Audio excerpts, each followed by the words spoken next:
Si Coach Tim Cone, iginiit po niya na ang Pilipinas ang kanyang bansa kahit isa po siyang American. Ang sarap pakinggan, di ba? Si Justin Brownlee, sumagot na rin po siya sa issue ng statwa kung sakaling mapagawan po siya nito. Ano nga ba ang saloobin ni Justin para dito? Tutukan po natin yan at sasagutin din po natin ang issue kung bakit hindi nakapasok ang Pilipinas o ang Gilas Pilipinas sa Olympics. Pero bago yan, hihingi po tayo ng isang subscription sa lahat ng dumadaan sa ating munting channel kung nagugustuhan nyo ang ating palabas.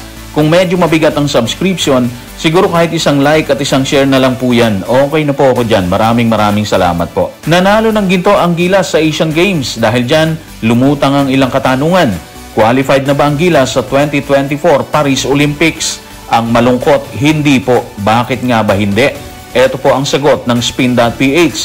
Ang Asian Games kasi ay hindi kailanman nagsilbi bilang Olympic qualifier para sa basketball na sa loob ng ilang dekada ginamit ang ABC o ang Asian Basketball Championship at kalaunan ay pinangalan ng FIBA Asia Cup bilang tanging qualifier para sa mga laro sa rehiyon bago pa lumikha ang FIBA ng sarili nitong Olympic Qualifying Tournament or OQT noong 2016. Mula po yan sa Spin.ph. Malinaw po sa report nila na hindi pasok ang Gilas Pilipinas sa Olympics kasi nga ayon sa kanila, hindi kailanman nagsilbi ang Asian Games bilang OQT or Olympic Qualifying Tournament para po sa FIBA.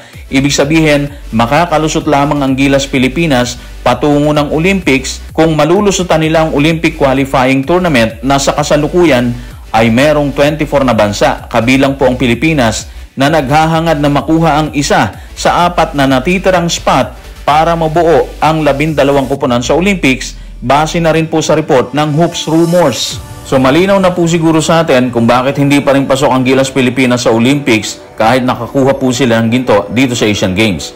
Tawirin naman po natin ang issue kay Justin Brownlee at sa Gilas Pilipinas.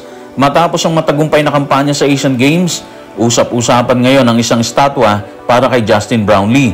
Ano ang masasabi ni Justin sa issue na to? Ito po ang sinabi niya sa report ni Denison Ray Dalupang ng Inquirer. Bro, hindi ka panipaniwala yan. Hindi ko pinangarap na magkaroon ng rebulto kahit saan sa mundo. Pero magiging isang panaginip yan na nagkatotoo. Dream come true. Isang napaka-espesyal na bagay. Hindi ko alam kung anong mararamdaman ko o kung anong magiging reaction ko. Pero sigurado na hindi ako makakapagsalita at naiiwan akong namamangha. Sa sagot pa lang po ni Justin, makikita mo yung excited siya talaga para sa balitang statwa para sa kanya, no? Sino ba naman ang hindi, di ba? Pambihira yun kasi hindi lahat ng tao nagkakaroon po ng ganong panawagan para mapagawa ng statwa or mapagawan siya ng statwa, di ba? Para sa akin kasi, yung statwa po na yon, simbolo po yan ng kagitingang pinamalas ng isang nilalang sa kanyang larangan. At si Justin po, walang dudang taglay niya or naipakita niya yung kanyang kakayahan sa bawat competition para po sa Pilipinas. Kaya siguro hindi na rin tayo nagulat or hindi na rin ako nagulat na meron talagang panawagan ganon para po sa kanya. Deserve naman niya actually, no? Ngayon na nakauwi na sila sa Pilipinas at nanalo na ng gintong medalya sa Asian Games, ano ang nararamdaman ni Justin Brownlee? Ito po ang sinabi niya sa report ni Denison Ray Dalupang ng Inquirer. Tulad ng sinabi ko, nagugulat pa rin ako. Sobrang kakaiba pakiramdam. Hindi ako makapaniwala na nakatayo ako sa harapan ninyo na pinag-uusapan ang isang gintong medalya. Yung attitude kasi ni Brownlee kakaiba rin kasi hindi mo talaga siya makikitaan ng kahambugan or kayabangan sa katawan, no? Yung tipong milyonary na pero nakababa pa rin po ang paa sa lupa. Sa kaso kasi niya, puro ginto ang ibinigay niya sa Gilas Pilipinas pero pakiramdam niya parang wala lang, ganun lang. Ganun lang talaga kasi naglalaro siya. At yun ang magiging resulta kapag naglaro siya. Parang feeling ko, ganun ang pakiramdam eh, no? Parang ganun lang ang tingin ko sa kanya. Sobrang humble niya. Pero para sa akin, deserve niya yung statwa kung sakaling totoo na mayroong panawagan po na ganun.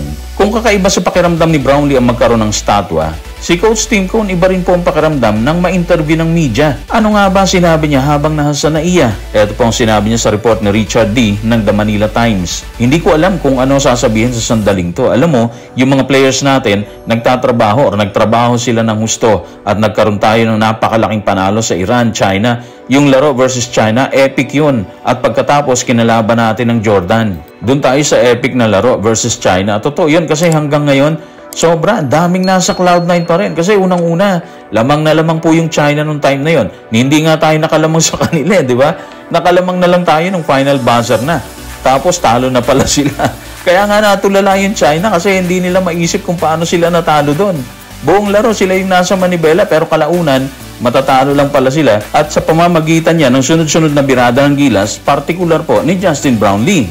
Pero kung masaya at tila hindi maipaliwanag ni Coach Tim Cone ang pangyayari sa pagkuha ng ginto sa Asian Games, hindi pala sila pinayagan sa podium. Ano nga ba kwento dyan? Tignan po natin ang sinabi niya sa report ni June Navarro ng Inquirer. Hindi man lang nila kami pinayagan na pumunta sa podium para magpa-picture. Pero kasi, yun ang rules nila. Pero nakapag-picture naman kami sa sideline kasama ang mga players, kaya okay na yon. Alam niyo, para sa akin, rules are rules talaga at naiintindihan naman yun ni Coach Tim Cone kahit yun kahigpit ang organizing committee ng Asian Games. Nagkasya na lang sila sa gilid, ayon na rin po sa kanya. Basta mahalaga doon, atin ang ginto at para siguro kay Coach Tim Cone at sa buong kupunan, yun din yung pinakamahalaga. Hawak nila yung medalya na naging mailap po yan sa loob po ng 61 taon. Ganong katindi, ganong kagrabe ang naging sitwasyon, no? 61 taon ang hinintay po natin. Kung hindi sila pinayagan na makaakyat sa podium para makapagpa-picture, yun bang gold medal na hawakan nila kahit saglit? Ito po ang sinabi ni June Navarro sa kanyang report sa Inquirer. Ang mga gintong medalya ay hindi ipinapahawak sa mga coaches at sa kanilang mga tauhan din. Kaya si Chris Newsome na bumida sa depensa sa pamamagitan ng pagpapahirap kay Rondae Hollis Jefferson ay inilagay ang kanyang gintong medalya sa leeg ni Coach Tim Cone. Pinahiram naman ni Junmar Fajardo ang kanyang medalya kay team manager Al Francis Chua.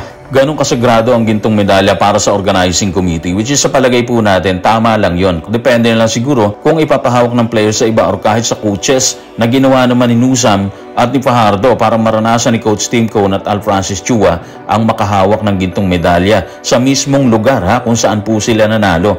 Grabe, no? Ganong kahigpit ang officials or organizing committee.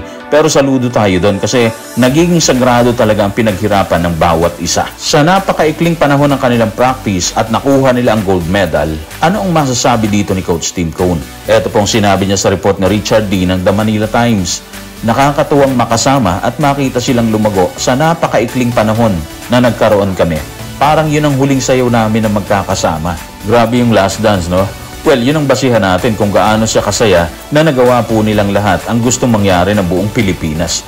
Yung kuhanin ng gold medal, di ba? Ang napakailap na medalya sa Asian Games na Olympics po ng Asia. Basa ko rin sa statement po ni Coach Tim Cone, proud na proud po siya sa lahat ng players na kasama niya sa journey na yon.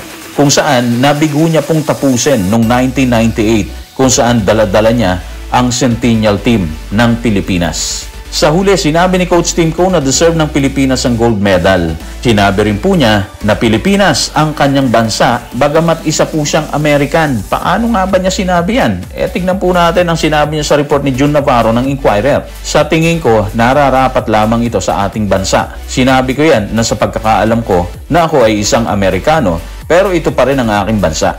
Pasensya na, baka nagkamali ako ha. Ito pala yon. Ito ang ating bansa. Touching yung sinabi niyang alam niyang American siya pero iginiit niyang Pilipinas pa rin yung kanyang bansa. Inulit pa niya kasi baka araw nagkamali siya, di ba? Ating bansa raw pala yon. Grabe yun, parang ang dating lang sa akin noon, proud na proud siya na mapabilang talaga sa Pilipinas. Well, kasi naman ang tagal na niya dito sa atin, di ba? So guys, maraming salamat.